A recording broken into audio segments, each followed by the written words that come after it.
We've all been told to limit our egg consumption. Maybe your mom, maybe your dad, hopefully not your doctor, but yes, your doctor will tell you don't eat too many eggs. A few is okay, but you don't want to get too much cholesterol. Well, what would happen to you if you ate 24 eggs per day? Someone just did that. Ate 24 eggs per day, 2 cartons, for 30 days for a total of 720 eggs over 1 month. This man ate 720 eggs in a month to see what would happen.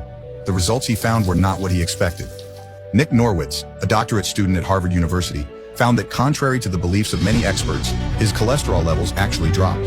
After the month-long experiment that saw him eat the equivalent of 24 eggs per day, his low-density lipoprotein, LDL levels, or bad cholesterol, fell by 18%. So this dude went in on eggs. And what happened to his bad cholesterol? We see that it actually dropped. First of all, I do not think cholesterol is the only thing you should be focusing on with your health. While it is clear that elevated LDL is associated with heart attacks, it's also fair to say we don't know everything that's going on with high LDL. Because there are people with low LDL that get heart attacks. There are also people with very high LDL that go their whole life without getting a heart attack. I'm not somebody who advocates for eating sticks of butter and just going so high in saturated fat that you're like purposely trying to get your cholesterol high. However, avoiding food like red meat and eggs, in my opinion and many others' opinions, is not a good thing for health. No. I will tag you and politely ask you to answer the following questions. I normally would also tag Nick Norwitz, but he blocked me. Let's start with his egg experiment. Why are people like you putting so much stock in an N=1 experiment? This experiment was conducted on one person alone. This was not in a controlled setting, and who knows what happened behind closed doors. If this were a vegan conducting an experiment that showcases how a strictly plant-based diet is superior to an omnivorous or a carnivore diet, people would go bananas, and rightfully so, especially if you have tons of studies conducted since the 1950s or 60s on dietary cholesterol. So why are you putting so much stock into this N=1 experiment? I would truly love to hear your answer. My second question would be the following. His LDL dropped, but dropped from what? In Nick's Oreo experiment, his baseline LDL levels were 384 milligrams per deciliter. Let's just say these levels dropped by 15%. That would mean that the LDL level would go from 384 to 350 milligrams per deciliter. His LDL levels would still be horrendously high. And this is precisely why Nick chose not to put any numbers on the graph that he decided to show during his video. And that's very deceiving, because dropping from a super high LDL level to a super high LDL level is not super impressive at all. So my question to you is, how does that actually show us whether eggs do have an impact on one's LDL levels or not? Furthermore, I would like to ask another question. You mentioned that there are people that have low LDL levels and get a heart attack, and people that have high LDL levels and do not get a heart attack. Well, there's also people that smoke and don't get lung cancer. So by your definition, does smoking not cause lung cancer? That's not how causality is established. There's a criteria that needs to be fulfilled, and LDL fulfills that criteria. Also, in the studies, people that have low LDL levels might do so because of the following factors. They might be using statins and had a high LDL levels their entire life. There's also certain chronic condition like cancer or having heart attacks that can lower your LDL levels. Once you have one of these diseases, your risk for dying goes up significantly as well. I would truly love to hear your reasoning for this logic as well. So I do hope that we will get some answers to all these questions.